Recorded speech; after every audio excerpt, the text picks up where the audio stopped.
And this decision of 19th package of sanctions is crucial for us. Thank you so much. And today it goes together with yesterday's decisions of President Trump on energy, also sanctions package. We waited for this. God bless, it will work. Ceasefire is possible, of course. And I think all of us need ceasefire. But we need more pressure on Russia for ceasefire. It's a very sensitive decision, but it's like sanctions before.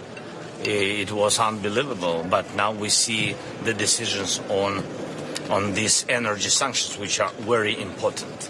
And that's why I think with long range we will have the same decision in some future, but it depends on American side, exactly on their side. This is my video update on this Thursday afternoon, October the 23rd. Coming to you from Nicosia, Cyprus. Let's talk about some news. And let's start things off with another Trump flip-flop, which is complete. Flip-flop complete. Trump has now gone fully to the NATO European Green Goblin side of things. Mark Rutte flew to DC, and Trump spoke to the media, and he talked about sanctions on Russia. He talked about long-range missiles and Tomahawks and giving weapons to Ukraine. Sorry, not giving weapons to Ukraine, selling weapons to NATO, and then NATO does whatever they want with those weapons. He talked about that, and then he talked about how this is not his war. It's not my war. This war would have never happened if I was president. It's Biden's war.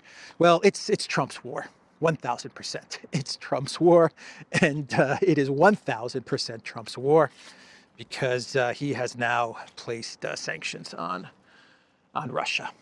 It was announced by Scott Bessent at the Treasury Department that the United States was placing sanctions on Rosneft and Luke Oil, as well as any subsidiaries connected to the Russian oil companies.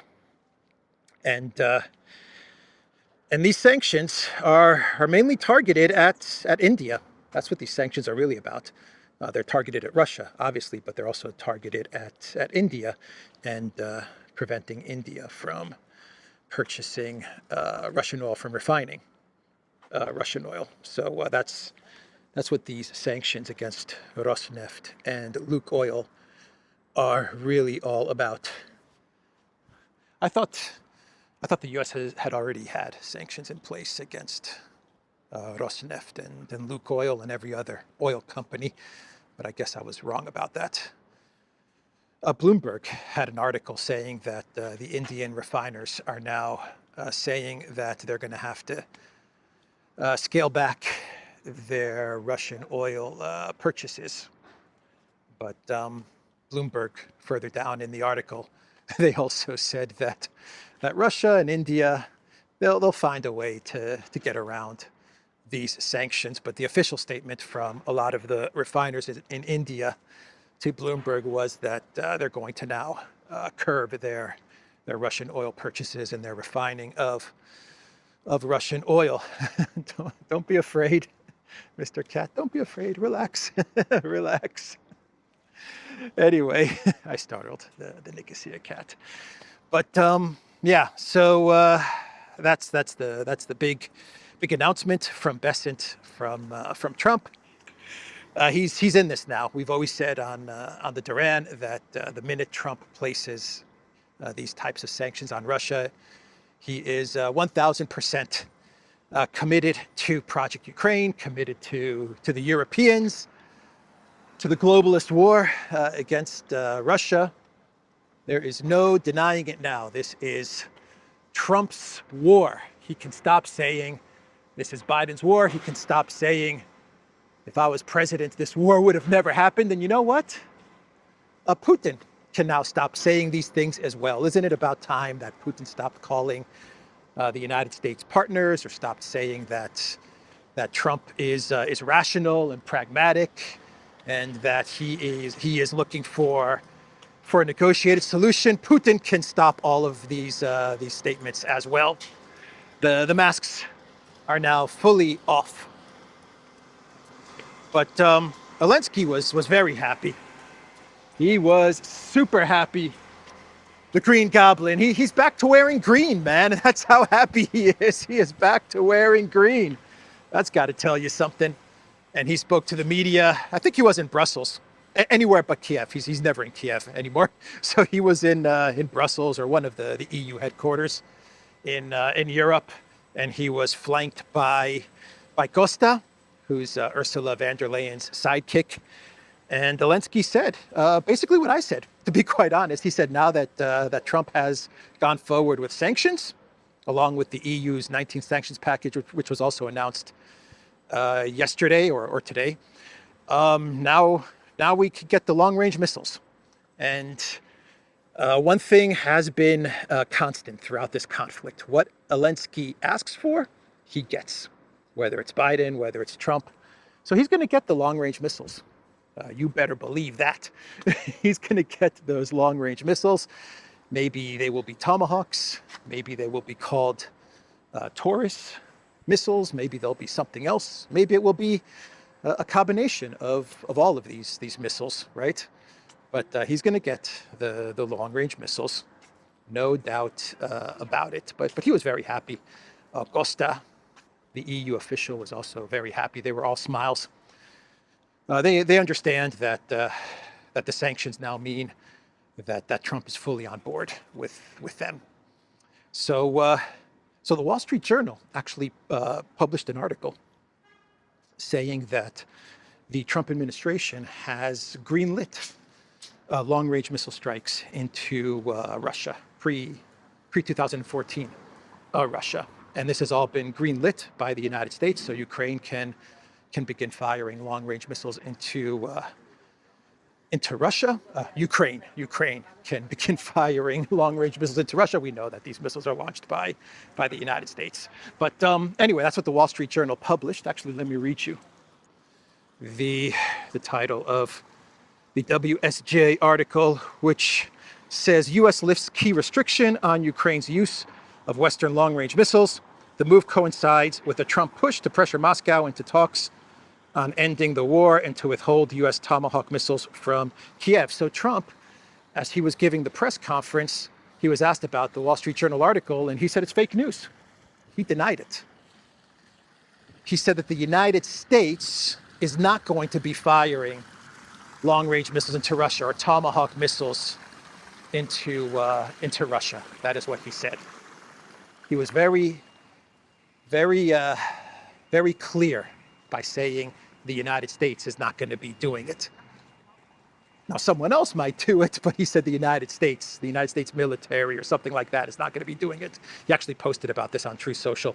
The Wall Street Journal story on the USA's approval of Ukraine being allowed to use long-range missiles deep into Russia is fake news. The U.S. has nothing to do with those missiles, wherever they may come from or what Ukraine does with them. You see how Trump phrases this? He said the same thing to the Wall Street Journal. He said that, we're doing something here. Looks like they've got some sort of nightclub here. Let's take a look.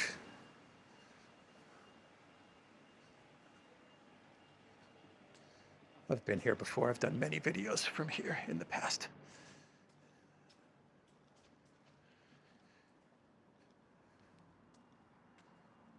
Still abandoned. I don't see any club or any bar, any restaurant or anything like that. I see Piccadilly snacks. That's about it. And a lot of graffiti. And that thing, whatever that thing is, the movie theater, the abandoned, shut down, Xena Palace, right?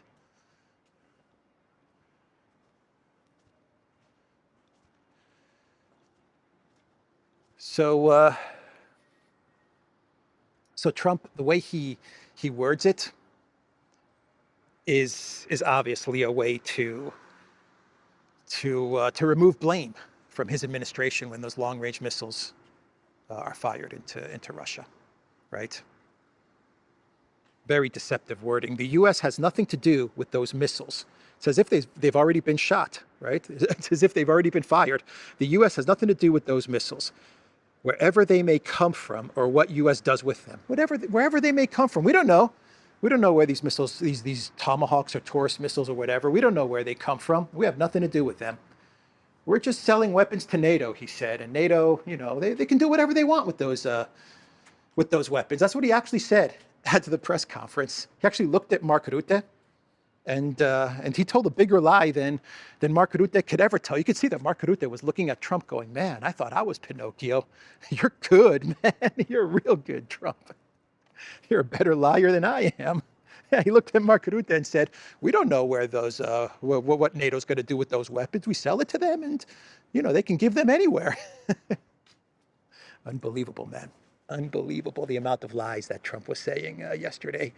And you know how I feel about it. But it's a war that should have never started.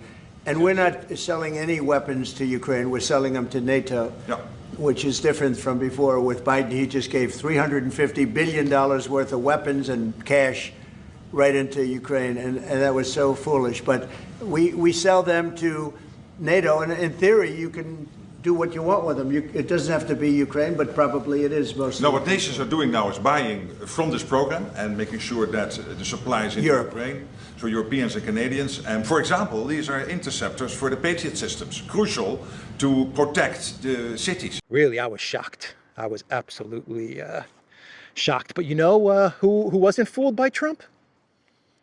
The Wall Street Journal. Yeah. Trump said that the WSJ had reported fake news. You know what the Wall Street Journal posted? They said that Trump's not fooling anyone. They said that whatever long-range missiles are fired into Russia, they need U.S. targeting. And they said that all the missiles that are given to Ukraine or sold to Ukraine, whatever, they all have U.S. Components. And any weapon that has U.S. components needs the approval of the United States. So they called out Trump in a big, big way. They basically exposed Trump's lies. So that was pretty shocking coming from the WSJ. But you know what? Trump called them fake news, and the Wall Street Journal said, you're not fooling anybody, bro. Everyone knows that all the missiles that are fired, the long-range missiles, even the HIMARS, they all need U.S. targeting and U.S. assistance and U.S. data. Everyone knows this. And if they have any type of component parts, like the Taurus missiles, they need U.S. Approval in order to go to Ukraine.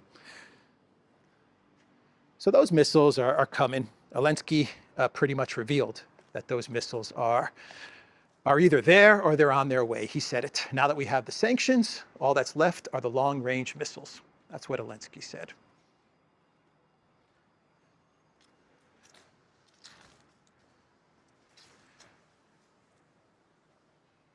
That's a lot of graffiti, man. That is a lot of graffiti. Man. All right. There was a missile strike, actually, yesterday, right? In Bryansk.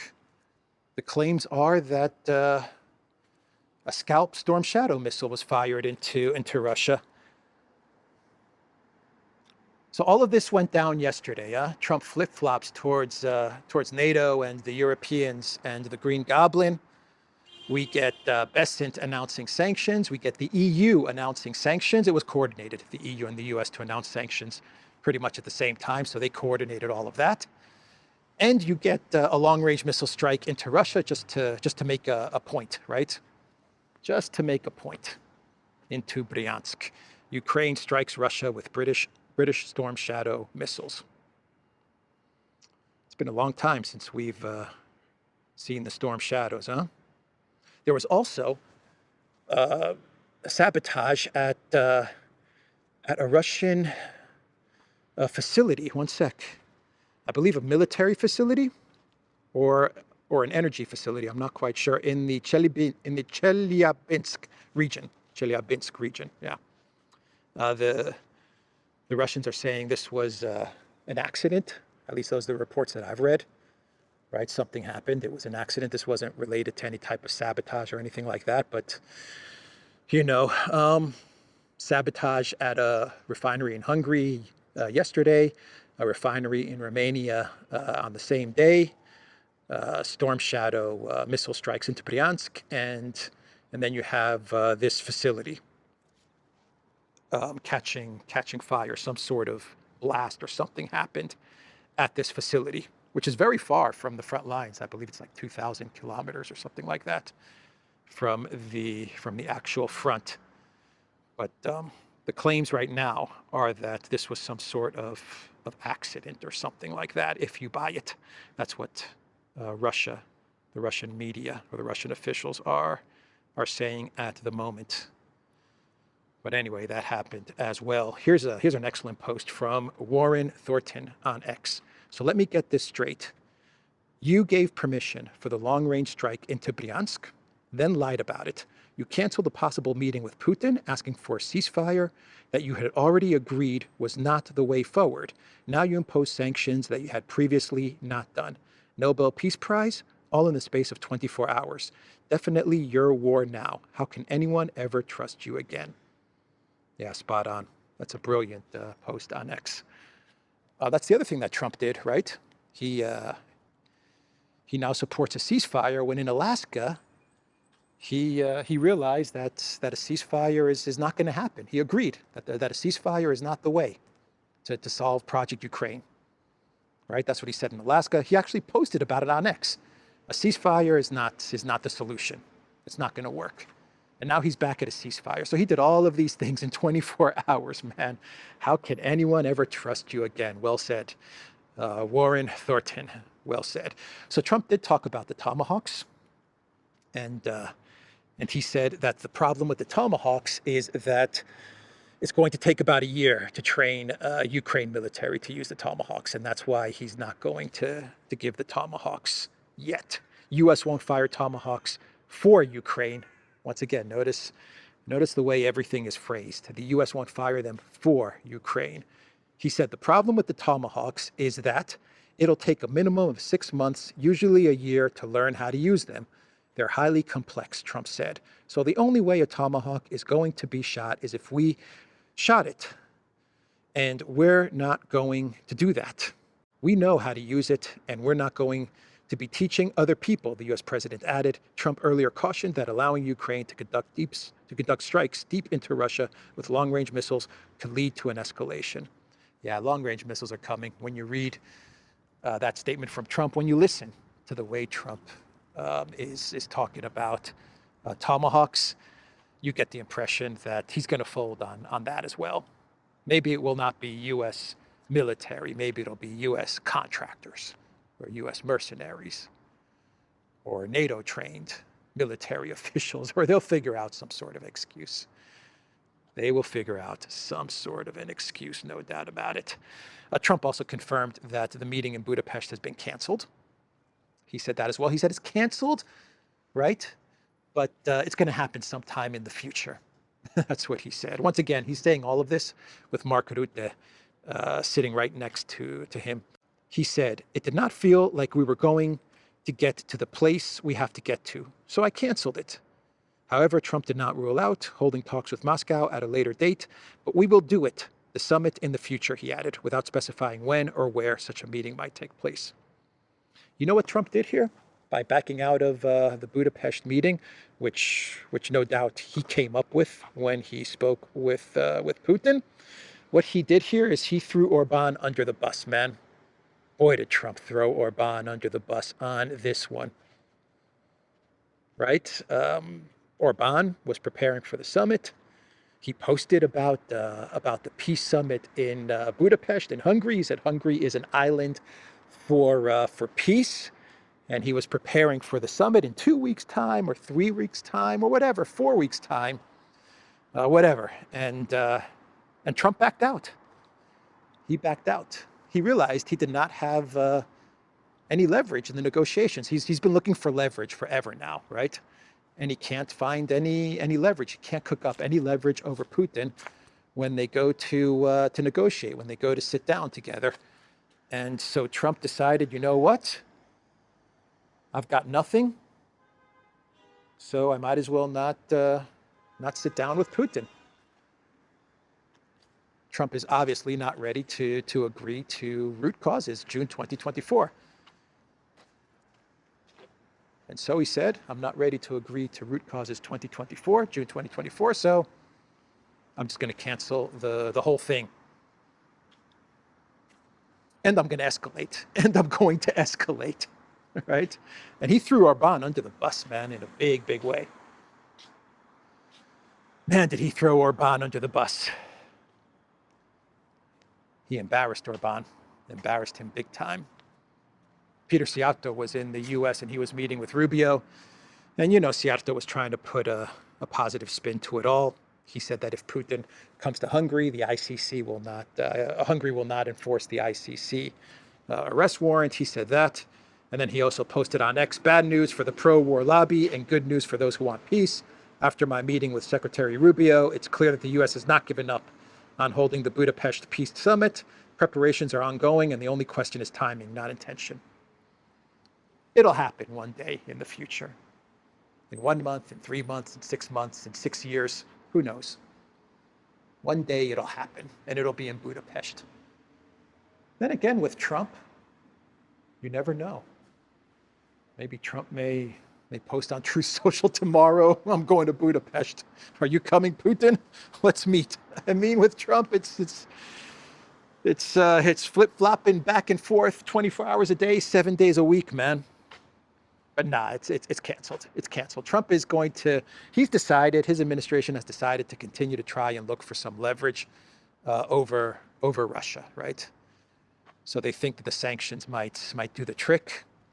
They think that, and the next escalation they're thinking of is the long-range missiles then might do the trick. Maybe the Taurus, maybe the Tomahawk. Going after India. The EU is going after China. In their sanctions package, they're going after Russian oil and energy, okay. The Russian shadow fleet, okay. But they're also going after Chinese companies that are working with Russia. So they're going after China, the European Union.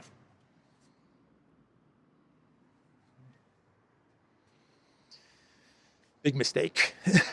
Big mistake. Did you not learn your lesson from Nexperia, EU? But there you have it. The United States and the European Union, they have coordinated everything over the past 24 hours, over the past week. And now they're not only going after Russia, but they're going after India and they're going after China. So that's the update on all of the news connected to Project Ukraine, the sanctions, the Trump escalation, Trump trying to fool everybody that he's not escalating militarily, not working. Even the Wall Street Journal called out your lies. Man, that's bad. That is bad when the Wall Street Journal, right, is saying that you're lying. When the Wall Street Journal is saying that you're lying and they prove it, that's pretty bad.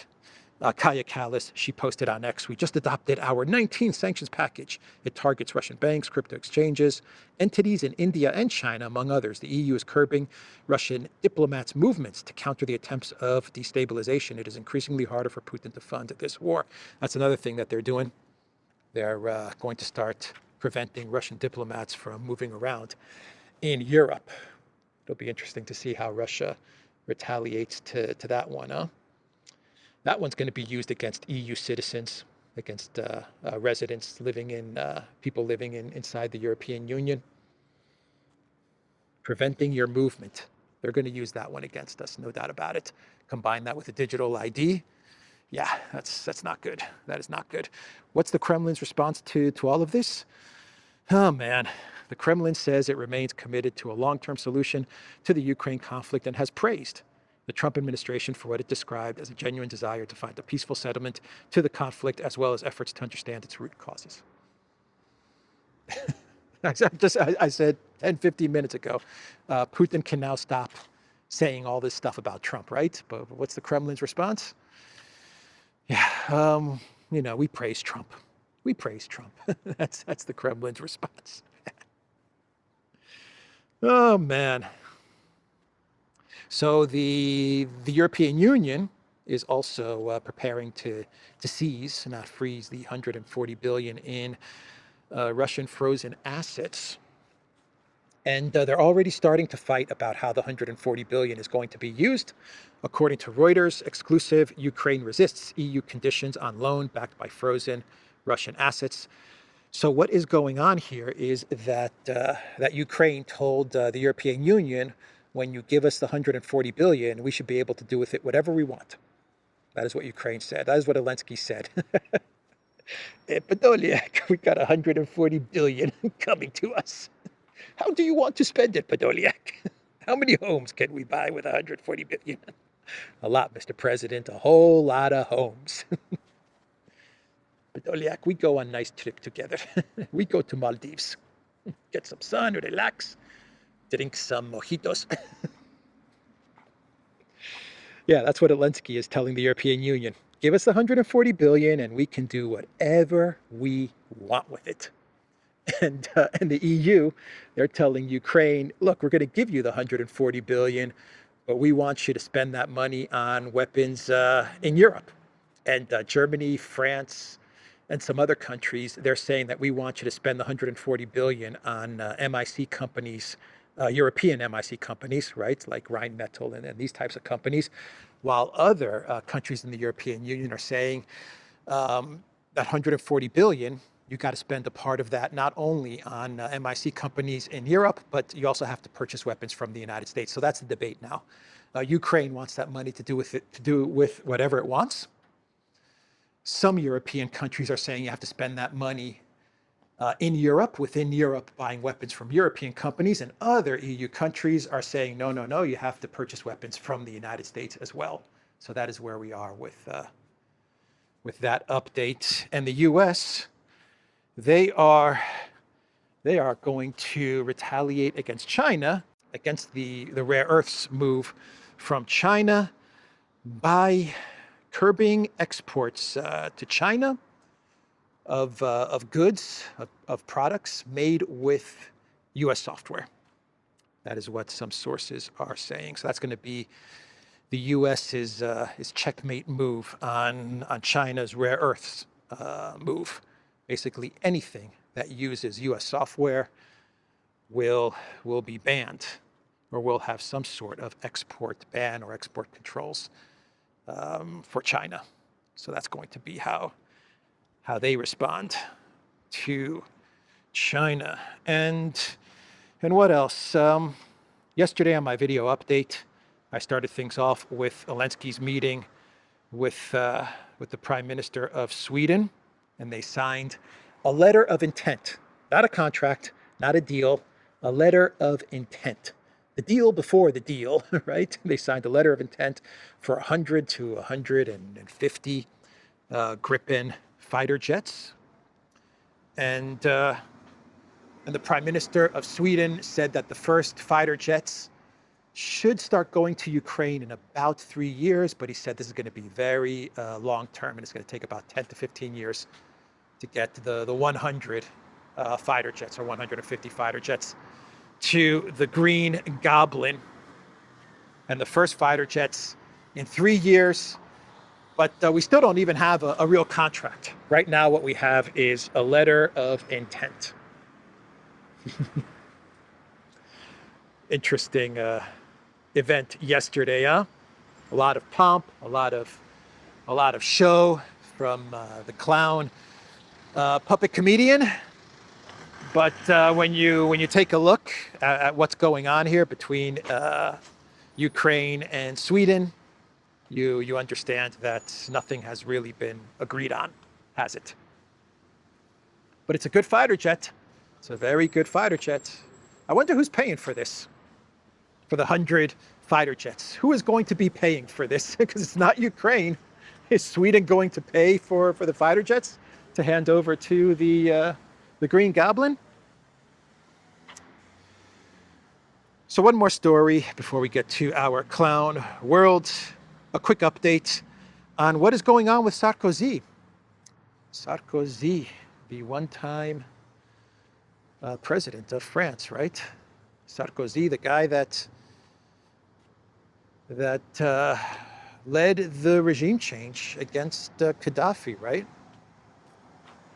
Sarkozy, he also took something like 50 million from Gaddafi for his campaign, and then a few years later, he led the regime change against Gaddafi and led the coalition that eventually destroyed Libya.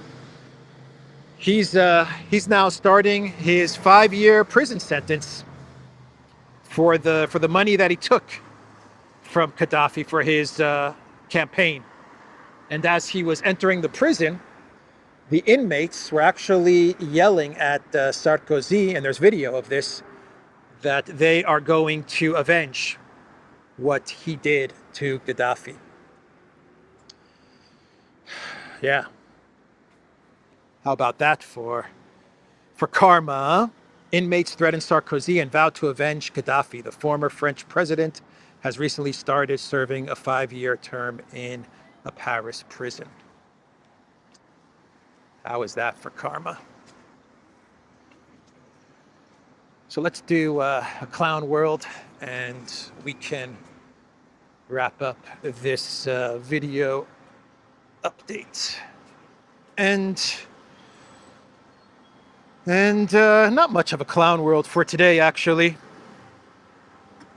Trump called Colombia's president a thug during the press conference, the media conference with Rutte.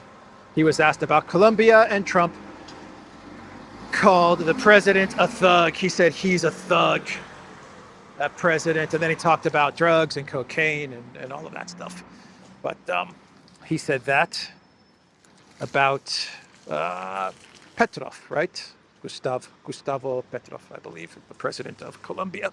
Well, he's a thug and bad guy. He's a guy that is making a lot of drugs. We've just, as of today, stopped all payments going to Colombia, the country Colombia. Also, the school Colombia. No, we settled. We made a settlement with him. But no, he's a thug, and he's a bad guy, and he's hurt his country very badly. They're doing very poorly, Colombia. They make cocaine. They have cocaine factories. They grow all sorts of crap that's drugs, bad drugs coming into the United States, goes generally through Mexico. And he better watch it, or we'll take very serious action against him and his country. The UK has pledged £4.5 billion in military aid to Ukraine. Countries in economic collapse, and the UK finds $4.5 billion to send to the Green Goblin military aid. How about that? That is what the Defense Secretary John Healey said. John Healey also said that UK citizens, that the UK military is ready to go into Ukraine once they get the green light. Once they get the green light, they're ready for boots on the ground in Ukraine. Madness, man, madness. And finally, we turn to Lithuania, where the president or prime minister of Lithuania, Inga something, I don't know her last name, she said that Belarus is sending balloons over to Lithuania carrying contraband cigarettes, and she's thinking of closing the border between Lithuania and Belarus because of these balloons carrying contraband cigarettes. Okay, whatever. That's the video, everybody. Durad.locals.com. We're on X, we're on Rumble, we're on Telegram. Like this video, subscribe to this channel. One day I will remember to say it at the beginning of the video, but I failed today as well. But anyway, give a like, give a subscribe to this channel, and I will see everyone tomorrow. Mañana. Tomorrow is another day of news. Take care.